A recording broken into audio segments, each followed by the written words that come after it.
So today we're going to be talking about how seeking other people's approval actually leads to you feeling even more invisible.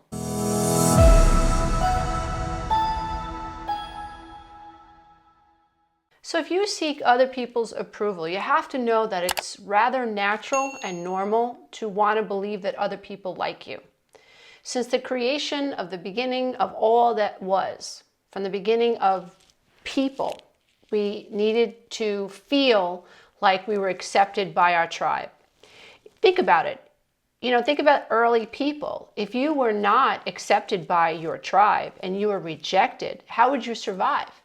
There was a need to stick together and to band together and to seek the approval of other people. This is seriously linked to survival. We have to think about, however, how this way that we subjugate ourselves to other people, this way that we people please, this way that we acquiesce, what are these background programs in our lives that have either been built into us through biology or have been conditioned into us by our environment, perhaps by growing up with alcoholic parents or narcissistic parents, aloof parents, emotionally immature parents. If you did not receive the validation that you deserved and needed by the time you were 3 or 4 or 5 years old, there's a very good chance that you have a pattern or a program running that is causing you to subconsciously seek the approval of others. Now let's break this down. I can share a story with you. I was about 7 years old, and I remember looking into my mother's bedroom mirror. It was this weird lime green, yucky, bamboo, ugly mirror. Whatever. But I looked into the mirror, and I remember looking into my eyeball, like really getting up close. And I thought to myself, can people see me? Can people hear me? And do other people see the world precisely the way that I do? By the time I was 7, I was wondering if I was real. I was wondering if I was invisible. I was wondering if I mattered. I was struggling with what's happening. I feel so invalidated. I feel so useless. I feel so worthless. I feel so unimportant to the people that I love as much as I can love anything. As much as I needed to breathe, I needed my parents, I needed my sister, I needed my brother, but specifically my parents. I needed to feel connected to this tribe, my tribe, and yet I didn't. And I also wondered if people saw things the same way I did. So I was questioning my inner reality, pretty heavy for 7 years old, but I specifically remember that, looking into my eyes. And the reason I used to do that was because I have green eyes. And my mom had blue eyes, and my dad had hazel brown eyes. And I was the only one in the family with these green eyes. My brother had brown eyes like my dad, and my sister had blue eyes like my mom. My mom would comment about my sister having eyes just like her, and she had to wait to have 3 babies before she could have blue eyes just like her. Not too narcissistic, whatever. But so hearing my mother talk about and making mention of the color of our eyes at 7 years old, based on my level of awareness at 7, which wasn't a whole lot, and understanding that I am a subjective thinker, not an objective thinker at 7, had me trying to draw conclusions from the limited resources that I had, trying to come up with reasons for why I didn't feel close to my mom. Reasons for why I could not gain her validation, and in fact, why I felt rejected by her. And so I firmly believe that if you are someone who is seeking the approval of other people, if you have a desire to be liked by others, and it's off the charts, it's like not normal, it's like abnormal, an abnormal fear also of being disliked by other people, being obsessed about what people think about you, how people feel about you, what people are saying behind your back. Some of us really struggle with this fear that we are not good enough. Where does this all come from? I do believe that there's a biological reason for wanting to feel like we are liked by other people and we have the approval of other people. But I believe wholeheartedly that if you came from a house or a home or an environment in which made you feel invalidated as a child, then you, more than someone else who came from a more healthy home, a more attached home, a healthy attached home, meaning that you're comparing yourself to someone who had a healthy attachment to their mom and a healthy attachment to their dad, you're going to struggle more with seeking the approval of other people. And that comes with a whole plethora of issues. You end up with being codependent. You end up seeking approval to the point where you are now a people pleaser. You are afraid of rocking the boat. You subconsciously believe that you have to acquiesce to the needs of other people. You give up on your dreams for the sake of other people's dreams. You literally see yourself as the mop and the broom of the relationship. You are the fixer. You are the person who makes excuses for poor behavior. You struggle with holding people accountable. It terrifies you to bring up a topic that you would like to discuss. You fear criticism, and so you might seek perfectionism as a way to avoid being criticized. You might feel extremely abandoned. You might struggle with such a deep sense of loneliness, and you may subjugate yourself for the sake of other people. So you give up what you need for the sake of other people. And how does that manifest? That manifests in seeking the approval of others, in seeking this idea that other people need to validate me. And so you're seeking validation. You're seeking permission to be yourself, to even feel what you feel, to think what you think. What we have to understand is if that's what's going on, more than likely, you may struggle with feeling invisible. If you struggle with feeling invisible, if you really look at that, you have to try to figure out why, because there's always a reason. There's always a reason for why you feel the way you feel. And it's not always easy to pinpoint, especially if you came from a home that looked perfect, or you came from a home where they taught you that there was the no talk rule. You're not allowed to talk about what goes on behind closed doors. Don't go to the teacher and tell them that I'm screaming at you and I sent you to your room without dinner 4 nights in a row. Don't go to school and don't complain about these things, dear one. You just keep it to yourself. You know, there are people out there who abuse you and want you to believe that you're not being abused. Or they want you to believe it's your fault that they abused you. And when you're being abused, when you're being emotionally neglected, what's happening is your inner self, the part of you that you need to psychologically and mentally connect to so that you can honor, so that you can bring to the forefront of your life, that you can act on behalf of, feels invisible. It's getting disrespected. When children grow up in homes where the parents are not emotionally attuned to what's happening with the child, a child can feel emotionally invisible, even physically invisible, and wonder, am I real? Can you see me? And on top of that, another layer of that is, I feel guilty and I feel not good enough because I'm not able to secure this love from the outside. And so you grow up feeling invisible, and then on top of it, as a child, when you're being downloaded by your environment before the age of 7, when you're in a theta brainwave state, which is a hypnotic brainwave state, isn't that lovely that you grew up with hypnotists? We all did. Your parent was a hypnotist. Your caretaker is a hypnotist. Whatever they believed, you probably believe, right? So it's not bad enough that we grow up and we feel invisible. Many of us assume it's our responsibility, that we're defective in some way, and that's why we weren't able to secure this love. And so we feel our inner essence, psychologically, we feel detached from the self.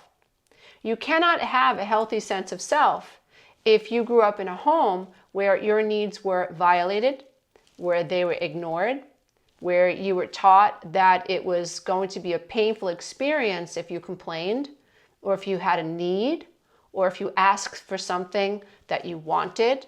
You may have been shamed. How many of us have been or know people who were emotionally abused or iced out or gaslighted or triangulated in a family of origin for having a need? How many of us were praised for not having needs? How many of us were taught that we were good little girls and boys as long as we kept getting A's? And maybe the A wasn't enough in your life. Maybe your family made you feel like you needed an A++. And so we learn that love is conditional. Love is tied to meaning I have to prove myself worthy of you. And so no, if that was your childhood experience, you're not going to have a healthy attachment to self. You're going to still be tied to the outer world and the people that are in it. You're going to continue to seek the approval of other people because you feel invisible on the inside. Your inner eye cannot see the self. Your inner eye is still doing what it's always done. It's resonating with the feeling or the mind state of being invisible. And so I believe that adults who seek approval feel invisible. And I don't believe it's their fault. I think this most primarily goes back to an experience in childhood. And you could have the most well-intended parents and have them miss the mark. Have them fail to see you enough or fail to emotionally meet your needs enough. Doesn't mean they're terrible parents. It just meant that they were caught up. And many of our parents also have trauma. Many of our parents thought that they did the right thing by letting us cry it out, by ignoring us. How many of us, I know I heard this, but how many of us, or maybe you even heard, stop crying. You have nothing to cry over. Or when you cried, were you told, oh, you're just seeking attention. You just want my attention. Yeah, I'm a child and I would like some attention, please. That's not a bad thing. That's a good thing. It is natural and it is normal. Can you overindulge a child? Absolutely, but that's not what we're talking about. I'm not talking about the parent who is a helicopter parent. I'm not talking about a parent who overindulges their child because they want their child to be their friend or they never want their child to leave them. And so in this case, we have a parent who is overindulging the child. And you can actually help create a child that has narcissism. If you overindulge a child, if you infuse the child with the sense that they are better than other children, if you infuse in the child the sense that other children are jealous of them and want to be like them, and that's why they're mean to them, which could be the case. But we also want to make sure that when it comes to children, we raise children who are self-aware and self-accountable and have empathy for other people as well. So they're able to ask themselves, am I doing anything that might be causing this problem in my relationship with my best friend? We don't want to blame a child. We don't want to shame a child, but we certainly want to raise children that have the ability to look within and who don't immediately bully other children and who don't immediately presume that it's, well, I'm just better than them. That's why they feel this way. You can actually foster narcissism.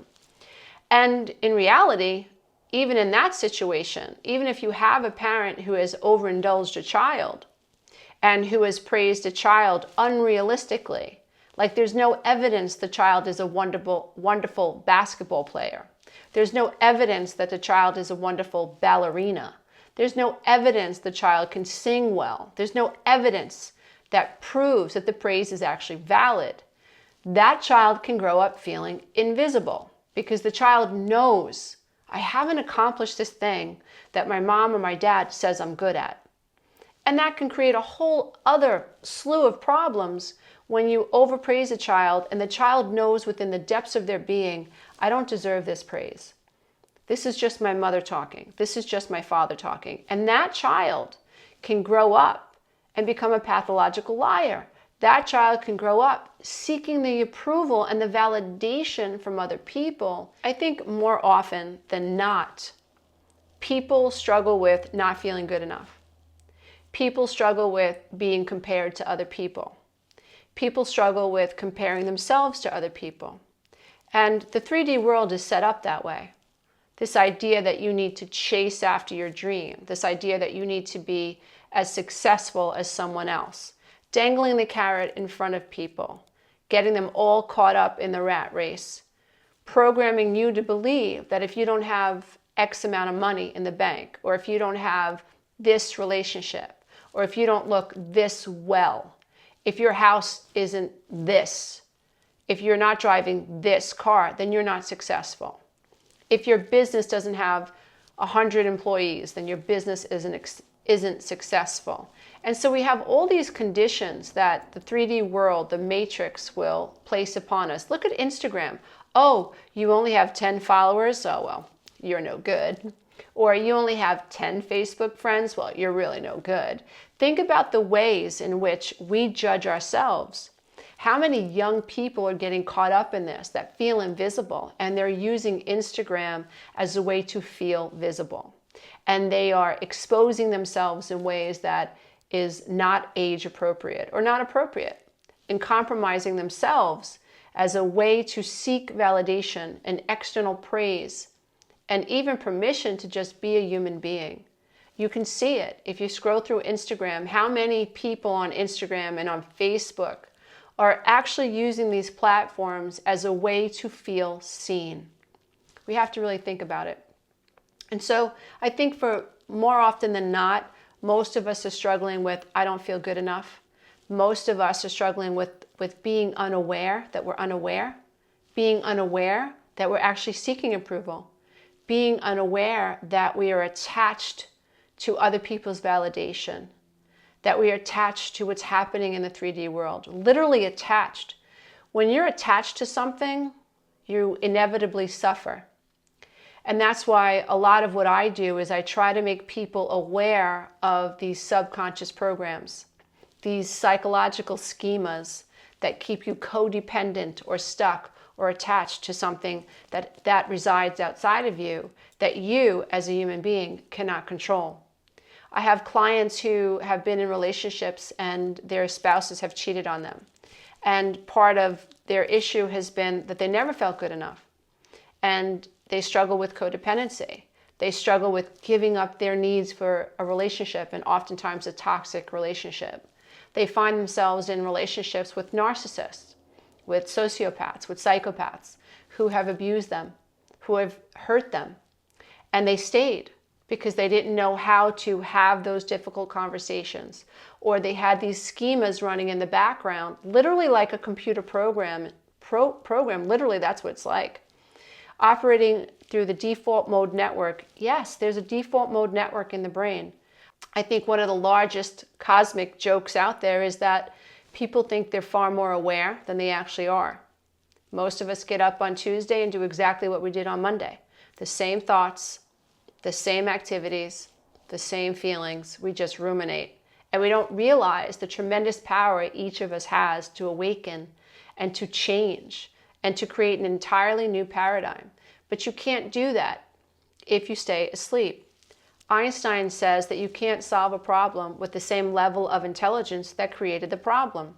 Many of us seek approval because that was a problem that was created when we were about 7 years old or less than, thinking that the answer is tied to getting the approval of people outside of us.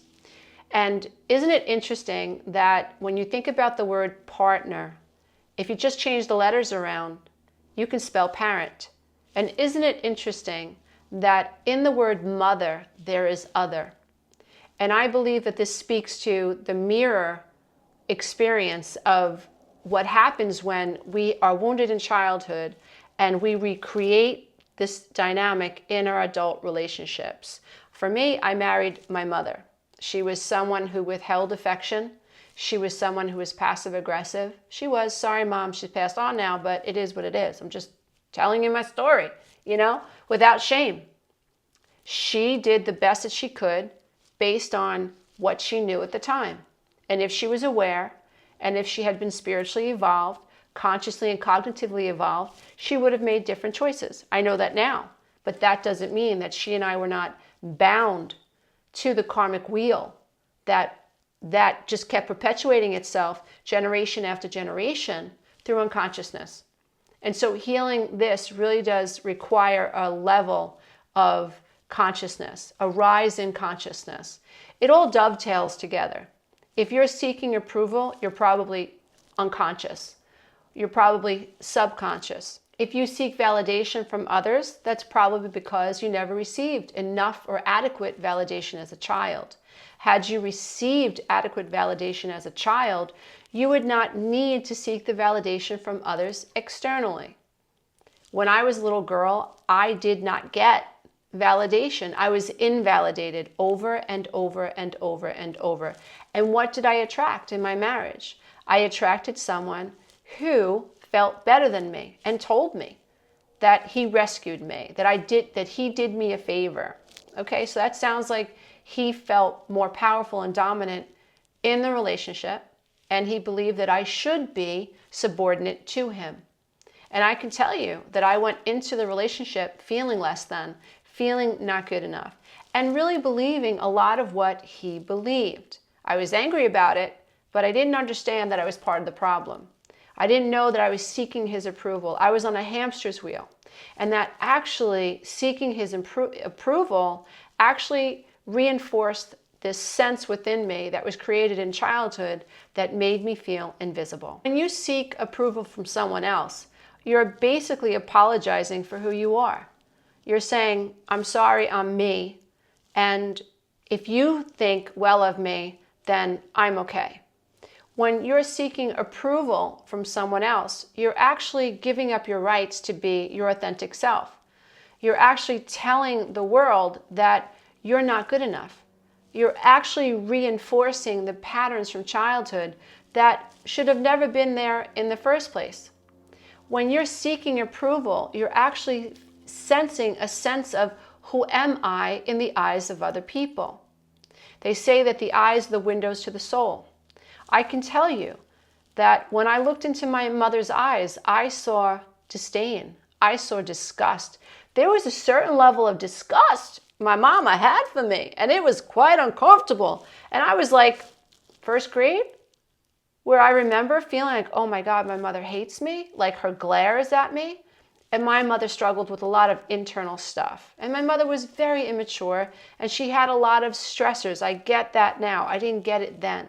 I get it now.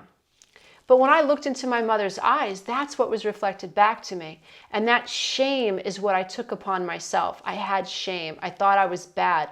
I thought I was defective. I thought I was a failure. I expected to fail. And I expected people to abuse me. I really did. And yet, when they abused me, I was angry about it. So it was quite a conundrum to find myself in until I finally got off the karmic wheel. Until I finally said, this is enough. I have to figure out what's wrong with me and what I can control. And that's why going into therapy for like the 5th time, I found the right therapist who said, you're not crazy, but this is codependency. And if you want to change this, it's going to take everything that you have to fight this and really reclaim yourself. And that's the path that I set out on many, many years ago. And I haven't got off because it just leads me to a deeper and deeper and deeper truth. When you struggle with codependency, it is tied to not feeling good enough. It's because you didn't feel good enough as a child. And your brain now associates pain with not feeling good enough and pleasure with feeling good enough. The problem is you think, below the veil of consciousness, as I like to say, that the answer is tied to someone outside of you. So it's a stand-in for mom. It's a stand-in for dad. So the adults now in your life, your boss, ever notice that if you work in an office experience, if you take an objective look at it, some of the relationships, or maybe all of them or many of them, resemble your family dynamic. There's usually a scapegoat, there's a hero child, there's somebody who's being left out, there's someone who is taking control, there's someone who's a bully, there's someone who is making everyone feel like they're responsible for their feelings. You got to read the mind of this one person. You start to see the family dynamics of a dysfunctional family come to life in an office experience. It's really interesting how that works. I had one client who wrote me and actually sent me a diagram she drew a quick diagram of her childhood home. And she was shocked to discover that as an adult in her relationship with her ex-husband, she was living in the same blueprint of a home, from her bedroom to the kitchen to the bathroom. She said it was literally like a blueprint or an imprint from my past. I was reliving all of this drama from my past. Life is a hologram. We are born into the dream state. That's why infants sleep so much.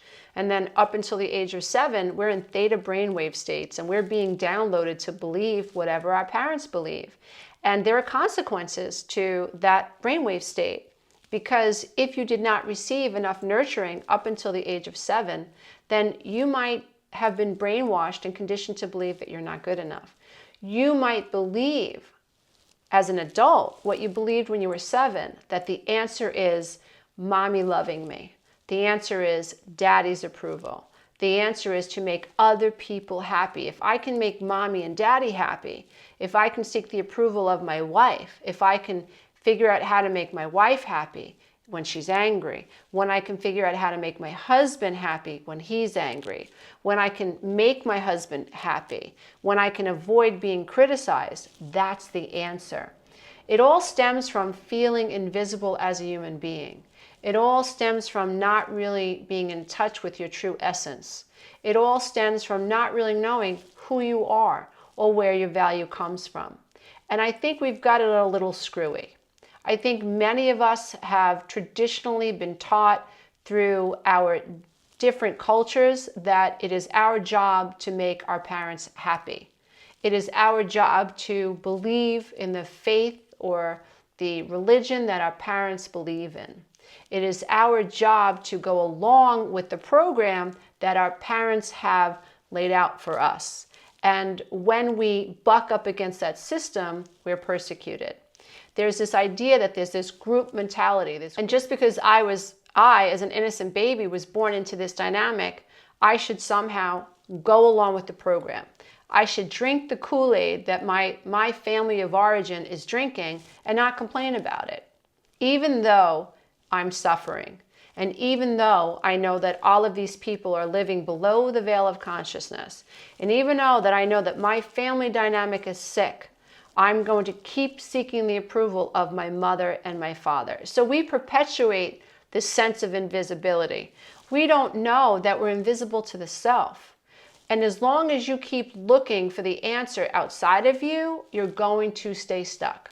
So what we need to do is we need to look inside ourselves, and we have to find the self. We have to recognize that what we're doing is wrong. And so if you catch yourself seeking the approval, if you catch yourself seeking validation from others, it is a wonderful experience, because it means that you had the ability to witness the inner workings of your mind. This is called metacognition. Now, a narcissist may have metacognition, but they don't care. They don't care. If they look inside themselves and they look at the way they think, they're not going to change it if they think that the way they think has upset you or invalidated you. Ain't gonna happen. No, at all. If you have the ability to look at the way you think, and you have the ability to feel guilt for the way you've treated someone, then you have the ability to change that. You can actually awaken to that. And that guilt can actually help you become the person that you were born to be. It can help you tap into your essence, help you tap into your inner light. Each of us has an inner light. What's wrong is not you, it's your programming. What's wrong is not you. What's wrong is you're living a subconscious life. You're living on autopilot. What's wrong is your level of conscious awareness about your true self. Now, if you can understand that you need to raise your level of self-awareness, you need to become more highly conscious. You need to develop metacognition so you can know when you're seeking the approval of other people. Why? So you can stop it. But here's where things get complicated. Okay? As someone who has been through this, as someone who very much sought the approval of other people, including my ex-husband and his family, and my own, and even my friends, what ends up happening is you create a problem because you become an enabler. You become someone who is in denial. You become someone who ordinarily just acquiesces to the needs of other people. And now the other people in your life see you as someone who sees himself as a people pleaser. And so when you start pulling back and you start saying no, and you start setting boundaries, guess what? People get ticked off, dear one. They are not happy when you say, no, I'm sorry, I'm not going to be able to pick you up at 8 o'clock. I'm going to a CODA meeting. Or I'm sorry, I'm not going to be able to watch your children this weekend. Or no, I'm sorry, I don't want to have this discussion. Or no, I'm sorry, I'm not going to blah, blah, blah, blah, blah, blah, blah, blah, blah. Or I prefer that you don't speak to me this way, and if you continue to do so, I'm going to leave, or I have to hang up. If you don't respect my boundaries and you continue to go into my home or go into my room, take things out of my closet that don't belong to you without my permission, there are going to be consequences. Like, you can't do that anymore. When you stop seeking the approval of other people, when you stop subjugating yourself, when you stop acting like things don't tick you off, and you start speaking about how you really feel, the wonderful thing is that you're finally connecting to yourself. The frightening and pretty amazing and ironic thing is that you're seeing yourself for the first time perhaps, and doing so is causing you to no longer seek the approval of Tom, Dick, and Harry.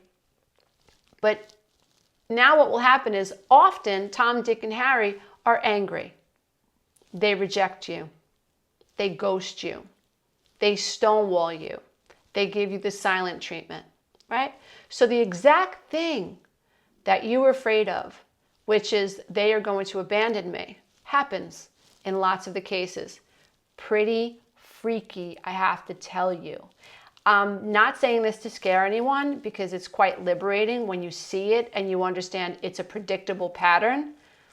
But the reality is that what you resist persists. So if you have created relationships in which the only reason your best friend hangs out with you is because you drive her all over the place, or you throw bouquets of flowers at her, you praise her, you always lift her up, even though she's condescending and she's rude to you.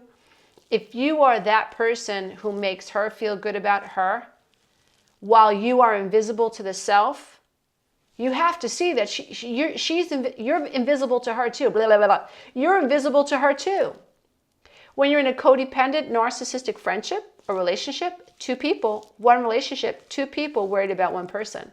So both people feel or behave or respond to the codependent who feels invisible. So the narcissist is just mirroring your sense of invisibility, your lack of selfhood. And that's why it's so important to be aware of what is really going on.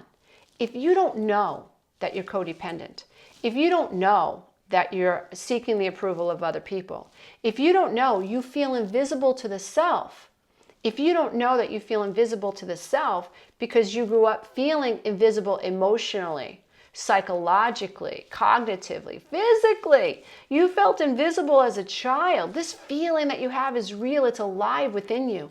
It's a mind state. But you can change that state of mind. You can, once you stop ignoring yourself. But you have to remember, lots of times we have to sit in the hot chair. Lots of times we have to face the dragons that we've been running away from. Lots of times we've got to face our fears head on.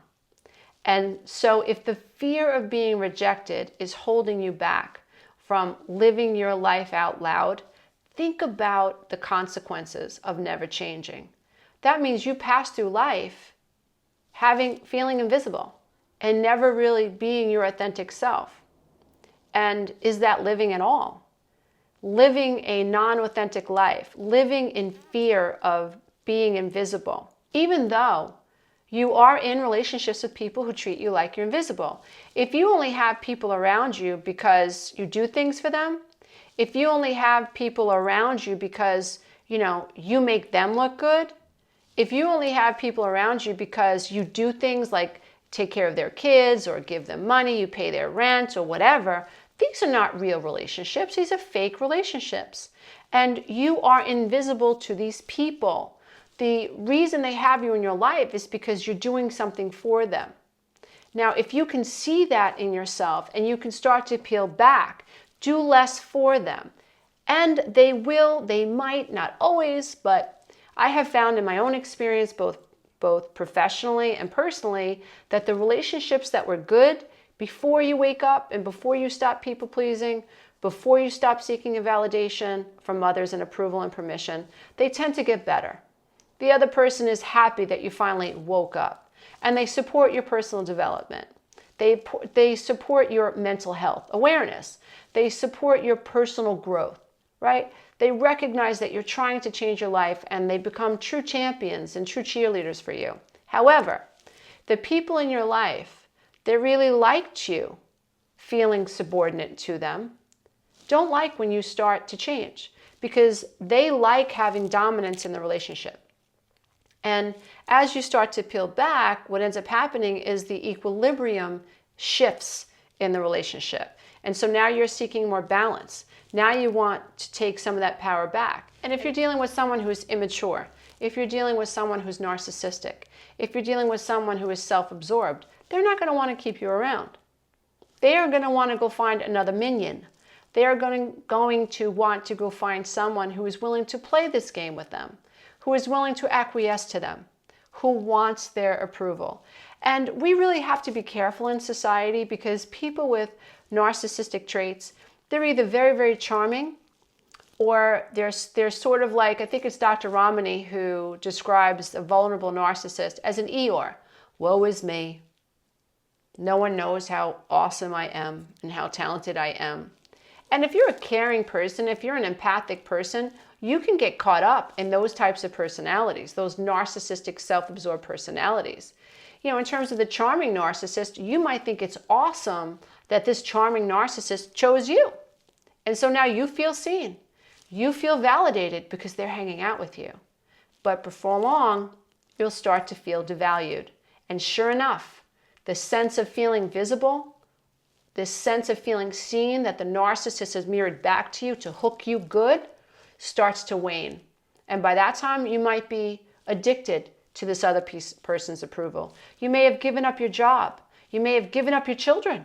You may have given up your dream. You may be acquiescing to the narcissist in ways that you never dreamed of. They might be using your credit card, using your car, living in your house, taking control over your bank account, taking control over your business, and you won't even see it coming. If you're dealing with a vulnerable, shy, covert narcissist, you won't even see that the narcissist was able to make you feel seen because they praised you for taking care of them. Now you feel seen. But the problem is that you feel seen while you're being manipulated by someone who knows how to make you feel seen, so that you keep giving to them so they don't take care of themselves. And so it's really important, very, very important, that if you seek the approval of other people, that you become aware of it, that you recognize that seeking the approval of other people is like you're apologizing for being you. It's like you're telling the world, I'm not good enough and I need you to tell me I am. I need you. I'm giving you the keys to my kingdom. I'm giving you the rights over my sense of self.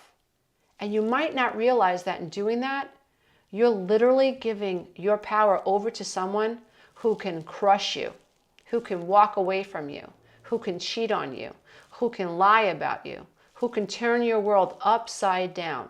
You can never, ever, ever give your power over to another human being. You must find your essence. You must believe that you are worthy, and you must believe that you are enough. You must believe that it's not you, it's just your programming. If you don't feel good enough, it's probably because someone made you believe that you're not. But that doesn't mean it's true. It just means that you are programmed to believe that. So continue to see yourself in a positive way. Continue to do things that bring you joy. Stay in a path that will net you the goals that you want to create. Make sure that you're cultivating your dreams. Make sure that you're spending enough time with self-care. Make sure that you're not comparing yourself to other people. Make sure you move away from people and shut people out that want you to feel less than. It's time to cut that list, dear one. It's time to stop those energy vampires from making you feel like you're less than. It's time for you to surround yourself with people who believe in you and who want you to succeed, not because it makes them look good, but because they want you to actually and naturally succeed. Let go of the tribes that don't empower you. And begin to empower yourself. And I promise you that in a short amount of time, if you believe, if you continue to validate yourself, become supremely self-responsible, supremely accountable, like Jordan Peterson says, make your damn bed. Get up and take care of yourself. Stop waiting for someone else to take care of you, right? Stop seeking the approval from someone else. Literally grow up. Take care of yourself. Love yourself. Become your own mother. Become your own father. Nurture yourself. Care about your world. Care about your kids. Care about your home. Have empathy for yourself. Have compassion for yourself. And once you find love for yourself, it's so much easier to love other people. But we can't love other people like we did when we were children. You must love other people with boundaries. You have to recognize that there are people out there that can hurt you, people that you love. The analogy that I like to use is imagine a lion that has been hurt by a poacher, and you happen upon this hurt, wounded lion. Now this lion is irritated. This lion is angry. And the closer you get to this lion, the angrier the lion becomes. The lion can hurt you if you get too close. So what do? Do you bring your children close to the lion? No. What you most likely will do is bless the lion and turn away and gather your children and go, right? It's a sad situation. But you know that if you get too close to the lion, you're gonna suffer, that the lion can hurt you. The lion's going to take out all the aggression and all the fear out on you because you are the victim. You got hooked. You got very, very close. And so what we have to recognize is you're not the poacher. You didn't cause the wound. You are not the person who hurt this person that caused them to be distrustful, that caused them to be abusive. You didn't do this. But you must know that you can love someone from afar. You can let go in love and light. You don't have to stand there and be the one to fix this lion. And if you are broken on the inside, if you feel invisible, you might just think that if you love this person enough, if you get in close enough, if you just understand them enough, even though they're roaring at you and they're abusing you, one day this lion is going to love you for allowing them to yell at you, abuse you, scratch you, and take advantage of you. But that day never comes. That day never comes. And so I really hope that this session has allowed you to think about whether or not you seek approval. And if you do, I hope that it's helped you really navigate back to the self, really become more self-inquiring. And if this is something that you struggle with, I encourage you to check out my on-demand 12-week breakthrough coaching program. It's a program for people who struggle with codependency. It's an online program for people who grew up with narcissistic parents or alcoholic parents who struggle, who don't have a sense of self. And so we dive into inner child work and we help you learn to validate yourself, feel your feelings, stay in your body while you're feeling your feelings. We figure out where the holes are in your thinking and where they came from. You have a literal mind shift. So you begin to see yourself in an entirely new way, in a way that's healthy and in a way that's happy, in a way that allows you to let go of toxic people and no longer play these games where you're seeking approval from others, trying to be good enough and then getting angry when you don't get the validation or the praise that you wanted from other people. It's just exhausting. It's absolutely exhausting to live this way, and there is a better way. Namaste, everybody. Until next time, and please never forget to think. Bye for now. If you love this content, check out the next video, and don't forget to click the link below so you can take the codependency quiz. How to get revenge on a narcissist. Doesn't everybody want to get revenge on a narcissist who's lied to you, who's cheated on you, who smeared your name?